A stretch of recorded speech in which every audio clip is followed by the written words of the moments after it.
مرجان وہیں کے ایک زبردست عالم جو فی الحال نیشا پور میں رہتے ہیں، لوگوں کو ہمارے خلاف بہکا رہے ہیں اور اس جنت کو فریب بتاتے ہیں۔ میں کون؟ امام نجم الدین نیشا پوری تو نہیں؟ مرجان ہاں وہی، ان کے قتل کی تجویز ہو رہی ہے۔ میں چونک کر، ہائے یہ تو بڑا ظلم ہوگا، وہ بڑے باخدا عالم ہیں، حسین کے استاد ہیں اور انہی کے وہ مرید بھی ہیں۔ مرجان تعجب سے، حسین ان کے شاگرد ہیں اور مرید ہیں؟ میں اتنا ہی نہیں، ان کے بھتیجے بھی ہیں۔ اس کے بعد دل ہی دل میں افسوس کرتی رہی کہ یہ ظالم ناحق ایک باخدا شخص کی جان لیتے ہیں، اور انہی خیالات کی وجہ سے میں نے رات کو کئی مہیب خواب دیکھے۔ دوسرے دن اٹھ کے بیٹھی ہی تھی اور آفتاب اچھی طرح بلند نہیں ہونے پایا تھا کہ مرجان آئی اور کہنے لگی، چلو زمرد، تمہیں خورشاہ نے بلایا ہے۔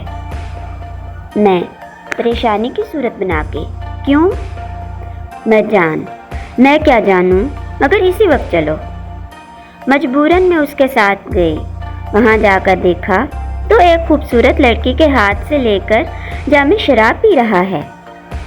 میری صورت دیکھتے ہی بولا، زمرد تم کسی طرح حسین کا خیال نہیں چھوڑتی؟ اگر میری آرزو پوری کرنے کا اقرار کرو تو تمہیں اس سے ملا دینے کا بھی وعدہ کرتا ہوں۔ یہ سنتے ہی ایک خفیف سی مسرت پیدا ہوئی، مگر اس کی شرط بالکل ایسی تھی جیسے شربت کے جام میں زہر ملا ہوتا ہے۔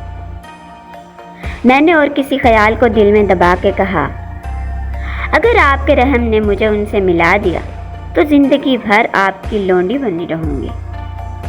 میرے اس جواب سے وہ خوش ہوا اور فوراً ایک دوسرے خط کا مسودہ دے کر کہا، اس کو اپنے قلم سے صاف کر دو۔ میں نے مسودہ ہاتھ میں لے کے قبل اس کے پڑھا ہو خورشاہ کی طرف دیکھ کے پوچھا، اب تو حسین اس وادی سے چلے گئے ہوں گے؟ خورشاہ نہیں، اس نے تمہارے پہلے خط کی ذرا بھی پرواہ نہیں کی، اسی طرح قبر کا مجاور بنا بیٹھا ہے۔ تم اسے با وفا اور سچا عاشق سمجھتی تھی، مگر وہ تمہاری پرواہ بھی نہیں کرتا۔ اس دلکش وادی میں اس کا ایسا دل لگ گیا ہے کہ تمہارے حکم کو بھی نہیں مانتا۔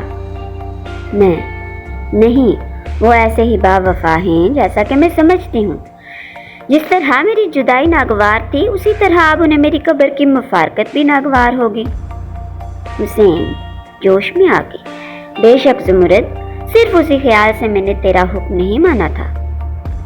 زمرد خیر، میری زبان سے یہ باتیں سن کے اس نے ایک حیرت کے ساتھ گھور کے دیکھا اور کسی قدر پست آواز میں بولا، یہ مسودہ جلدی صاف کرو جو حسین تم سے ملنے کا سامان کرے۔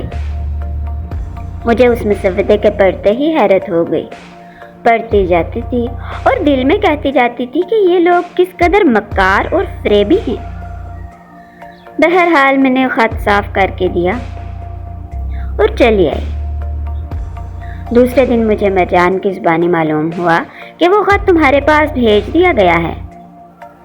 اس سے یہ غرض تھی کہ تمہیں شیخ علی وجودی کا معتقد بنا کے انہی کے ذریعے سے امام نجم الدین نیشا پوری تمہارے ہاتھ سے قتل کرائے جائیں۔ اس کے صلے میں تم جنت کی سیر کرو اور مجھے تم سے ملنے کا موقع ملے۔ حسین کیا کہوں، یہ حال معلوم ہوتے ہی میں نے اپنے اوپر کتنی لعنت و ملامت کی ہے۔ میں دل میں ڈرتی تھی کہ کہیں ایسا نہ ہو کہ میری وجہ سے تم ان کے خون میں اپنے ہاتھ رنگ لو۔ دعا کرتی تھی کہ خدا کرے پہلے خط کی طرح تم اس خط پر عمل نہ کرو، مگر جب معلوم ہوا کہ یہاں بھیجے ہوئے گدھے پر سوار ہو کے تم روانہ ہو گئے تو دل میں اور ڈری اور دعا کرنے لگی کہ خداوند حسین کو اس گناہ سے بچا۔ مگر مدت بعد جب معلوم ہوا کہ اب 2 ہی 3 دن میں تم جنت میں آیا چاہتے ہو تو مجھے یقین ہو گیا کہ تم ان ظالموں کے پھندے میں پھنس گئے۔ جب تم اس وادی کو چھوڑ کر چلے گئے تو یہاں کی حوریں اکثر اوقات سیر و تفریح کی غرض سے وہاں جانے لگیں۔ ان کے ساتھ میں خورشاہ کی اجازت سے کبھی بھی چلی جاتی اور اپنی قبر دیکھ کے تمہارے خیال سے اکثر دل ہی دل میں روتی۔ جب تم جنت میں آئے اس سے پہلے یہ مجھے بتا دیا گیا تھا کہ تم سے کیوں کر ملوں، کس قسم کی باتیں کروں اور تمہارے اعتقاد کو کس طرح بڑھاؤں۔ تاکید تھی کہ اگر ذرا بھی خلاف ہوا اور ذرا سا بھی راز تم پر ظاہر ہو گیا تو مار ڈالے جاؤ گے۔ پھر ہر وقت میری اور تمہاری یہاں نگرانی ہوتی تھی اور مجھے تم سے ایک لفظ کہنے کا موقع نہ ملتا تھا۔ اس کے علاوہ مجھے تمہاری یہ حالت نظر آئی کہ جیسے تم پر سخت جادو چلا ہوا تھا اور اپنے ہارنے کو بات سے بے خبر تھے۔ ایسی حالت میں اس کی امید نہ تھی کہ تم سے کہوں گی تو تم اسے ضبط کر کے چھپا سکو گے۔ اسی خیال سے میں نے کچھ نہ کہا، تاہم موقع پا کے اتنا بتا دیا کہ نا امیدی کی حالت میں میری قبر پر آنا، اور آخر اسی تدبیر سے خدا نے کامیاب کیا۔ مگر حسین، میں نے تمہارے لیے خوشا کے ہاتھ سے بڑے بڑے ظلم اٹھائے، برائے نام اس جنت میں تھی۔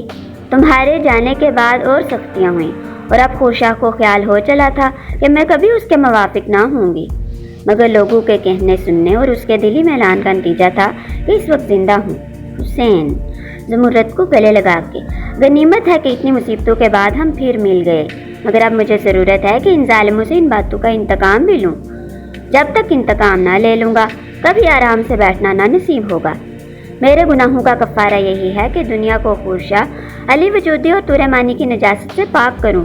جس طرح اب تک ان لوگوں کا فدائی تھا، اب دین کا سچا فدائی رہوں گا، اس کے مستقر پر چلوں گا اور اسی مکر و فریب سے ان لوگوں کو جنت کے بہانے دوزخ بھیجوں گا۔ زمرد، تمہیں کہیں جانے کی ضرورت نہیں، فی الحال عید قائم قیامت ہے، یہ سب لوگ یہیں آئے ہیں، اس قلعے میں موجود ہیں اور ان کی سزا دہی کا پورا انتظام ہو گیا ہے۔ آج ہی شام تک تمہیں موقع مل جائے گا۔ حسین، زمرد، تجھے یہاں سب کے حالات کیوں کر معلوم ہو گئے؟ زمرد، حورو اور جنت والوں سے کوئی راز چھپا تھوڑا ہی ہے۔ مرجان کی طرح یہاں کی بعض حوریں خوشا کے محل میں جاتی ہیں، ان میں سے ایک آدھ ہر وقت اس کی صحبت میں موجود رہتی ہے۔ یہ حوریں جب واپس آتی ہیں تو جو دیکھتی ہیں دوسروں سے کہہ دیتی ہیں، اس طرح تھوڑی ہی دیر میں ہر بات سب میں مشہور ہو جاتی ہے اور کسی نہ کسی ذریعے سے میں بھی سن لیتی ہوں۔ اور ہاں حسین، یہ تو بتاؤ کہ شہزادی کے پاس کتنی فوج ہے؟ حسین، فوج تھوڑے سے جوان ہوں گے۔ ناگہاں ایک شور ہنگامے کی آواز بلند ہوئی، دونوں گھبرا کے محل سے باہر نکل آئے اور ہزارہا سپاہیوں کا عظیم الشان لشکر دیکھ کر زمرد اس محل کی طرف دوڑی جہاں شہزادی بلغان خاتون آرام کر رہی تھی۔